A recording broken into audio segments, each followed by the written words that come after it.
తెలంగాణలో ఉచిత నిర్బంధ విద్య గురించి నేను చాలా స్టడీ కూడా చేస్తున్నా. దాని కార్యాచరణ రూపంలోకి తేవలసింది. నెక్స్ట్ ఇయర్కి బహుశా మొత్తం అంతా రాష్ట్రం అంతా ఒకటిసారి తెలియకపోయినా కొంచెం పకడ్బందీగా కాన్స్టిట్యున్సీకి ఒక స్కూలా, మండలానికి ఒక స్కూలా, అదంతా కూడా మనం విద్యావేత్తలను పిలవాల్సిన అవసరం ఉంది.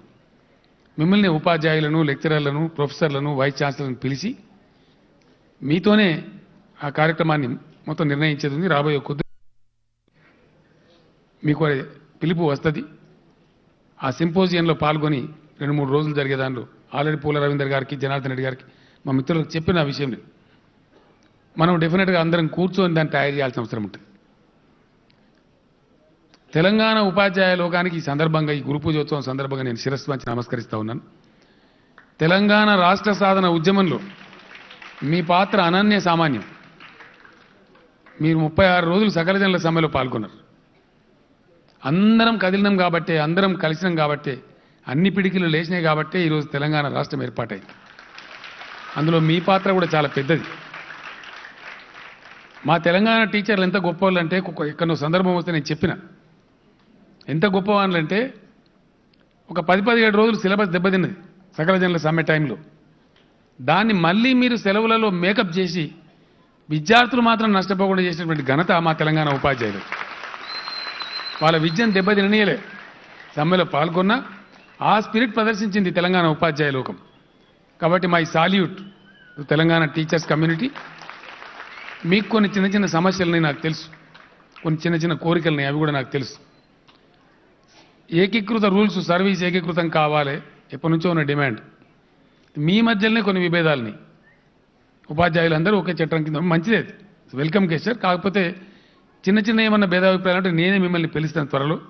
అన్ని యూనియన్లను పిలిచి కూర్చోబెట్టి మాట్లాడి మనం దాన్ని ఒక దరికి తెచ్చుకుందాం. అది గొప్పగా ఉంటుందని కూడా దాన్నే ఫాలో చేద్దాం. తర్వాత ఉపాధ్యాయుల నుంచే డిఈఓలు, ఎంఈఓలు ఇట్లాంటి పదవులు రావాలని మీరు కోరుతున్నారు. చాలా న్యాయమైన కోరిక అది. కారణం ఏంటంటే విద్య ఎట్లా ఉంటే బాగుంటుంది, ఏముంటే బాగుంటుంది, విద్య పర్యవేక్షణ మీరు చేస్తేనే మంచిది, తలపండిన ఉపాధ్యాయులు చేస్తేనే గొప్పగా ఉంటుంది. మీలో నుంచి ఆ సూపర్వైజరీ పోస్టులలోకి వస్తే కూడా బాగా ఉంటుంది.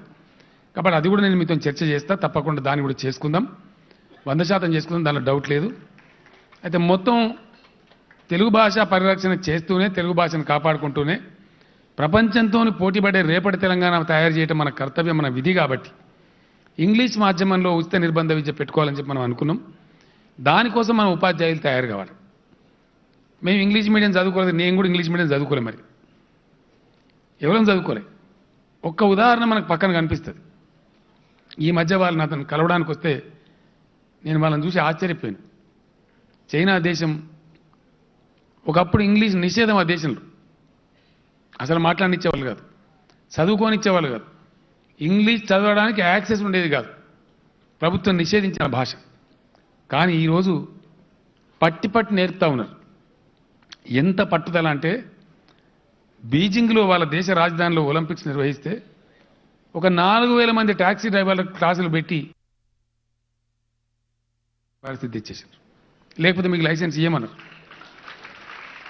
అట్లనే ఆ హోటళ్లలో, విదేశీ ఏ హోటళ్లలో ఉంటారో వాళ్ళకు సదుపాయం ఉండాలనే ఉద్దేశంతో హోటల్లో పనిచేసే ఆ సర్వెంట్స్ అందరినీ కూడా ఇంగ్లీష్లో నిష్ణాతులను తయారు చేసి పడేశారు. ఈరోజు ప్రపంచం ఆశ్చర్యపడే విధంగా మొత్తం అద్భుతంగా ఇంగ్లీష్ భాషను ప్రమోట్ చేసి పడేసింది. మొన్న ఒక డెలిగేషన్ నన్ను కలవడానికి వచ్చింది. సమితి ఎలక్ట్రికల్ కంపెనీ, మేము పెట్టుబడి పెడతామండి తెలంగాణ రాష్ట్రంలో వచ్చారు. వాళ్ళు నాతో ఇంగ్లీష్లో మాట్లాడుతుంటే నేను, ఏమా మీరు ఎప్పుడు మారిపోతుంది, ఇంత తొందరగా ఎట్లా మాట్లాడుతున్నారు, ఇంత గలగలగల ఎట్లా మాట్లాడుతున్నారు, ఇదేం కథ అంటే ఒకడున్నాడు, మన ఇండియా ఇన్ఛార్జ్ అట, చెంగుడు. ఆ సియాసునో గియాసునో ఉన్నది రాష్ట్రం పేరు, దాని రాజధాని చెంగుడు. మన హిమాలయ పర్వతాలకు అవతల పక్కనే ఉంటుంది, దక్షిణ చైనాలో ఒక రాష్ట్రం. ఆ రాష్ట్రానికి సంబంధించిన వాళ్ళు మాట్లాడుతుంటే మేము పక్కనే ఉంటామండి, మీ పక్కనే ఉంటామన్నారు. మీరెవరు అంటే నేను మీ ఇండియా ఇన్ఛార్జి, ఇండియాలో పెట్టుబడులు ప్రమోట్ చేసే ఇన్ఛార్జిగా ఉన్నాను. ఎంతకాలం అయింది మీరు వచ్చి అంటే 10 years అయింది అన్నాడు. నువ్వెప్పుడు నేర్చుకున్నావు ఇంగ్లీష్ అని అడిగిన నేను. ఇండియాకు వచ్చిన తర్వాత నేర్చుకున్నాను. ఎంత ఆశ్చర్యం ఇది. ఉపాధ్యాయులు కూడా ఇంగ్లీష్ మీడియం చెప్పండి, చెప్పాలి, ఎందుకు చెప్పాలి నాకు అర్థం కాదు. బ్రహ్మ విద్యన గట్టిగా అనుకుంటే మొదలు పెడితే దాన్ని ఒక 6 నెలల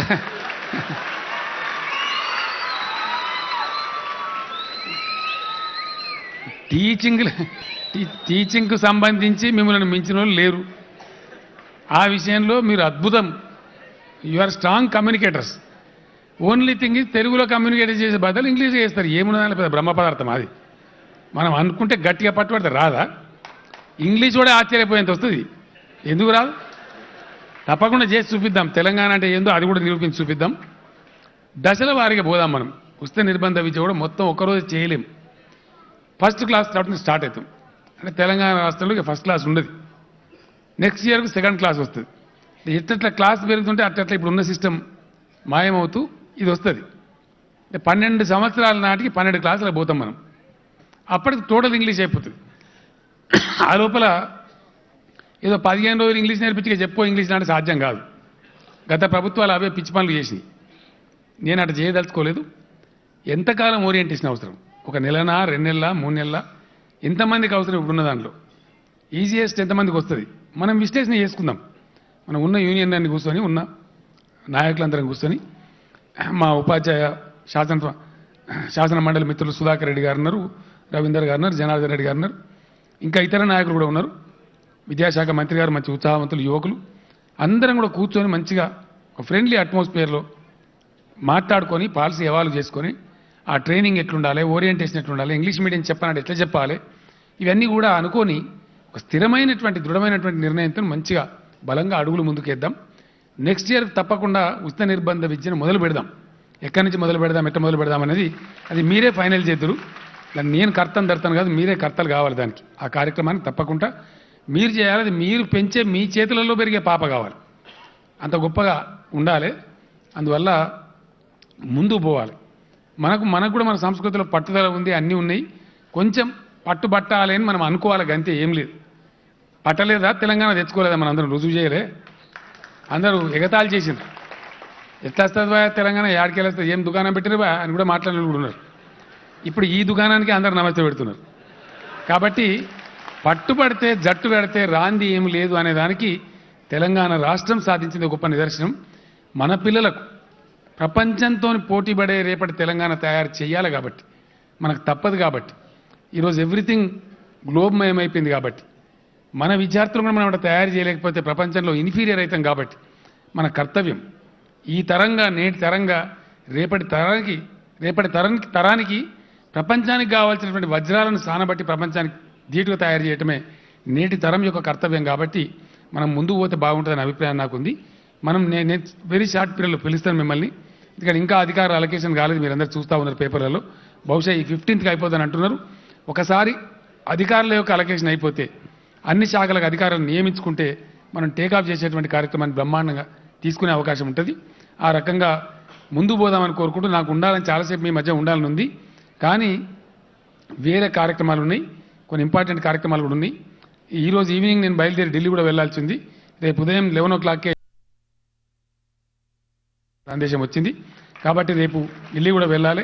ఇతర కార్యక్రమాలు ఉన్నాయి. కాబట్టి మీరు దయచేసి నన్ను మన్నించి నాకు సెలవు ఇవ్వాలి. అయితే విద్యాశాఖ మంత్రి గారు ఉంటారు, ఉప ముఖ్యమంత్రి గారు ఉంటారు, హోంమంత్రి గారు ఉంటారు, అందరూ కూడా ఉంటారు. అవార్డుల ప్రదానం జరుగుతుంది. కార్యక్రమం మంచిగా పరిపుష్టంగా జరుగుతుంది. కాబట్టి ఈ గురు పూజోత్సవ సందర్భంగా మరొక్క మారు తెలంగాణ విద్యార్థి లోకానికి, ఉపాధ్యాయ లోకానికి మొత్తం హృదయపూర్వక శుభాకాంక్షలు తెలియజేస్తూ, తెలంగాణ రాబోయే రోజులలో ఒక గొప్ప విద్యాక్షేత్రంగా విలసిల్లాలని, అందుకు మీరందరూ సహకరిస్తారని కోరుకుంటూ, ఈ పవిత్రమైన దినం రోజు మిమ్మల్ని కలిసే అదృష్టం కలిగినందుకు నా యొక్క సంతోషాన్ని వ్యక్తం చేస్తూ, ఈ కార్యక్రమంలో పాల్గొనే అవకాశాన్ని నాకు కల్పించిన విద్యాశాఖ మంత్రి జగదీశ్వర్ రెడ్డి గారికి, అధికారులకు కృతజ్ఞతలు తెలియజేస్తున్న సెలవు తీసుకుంటా ఉన్నాను.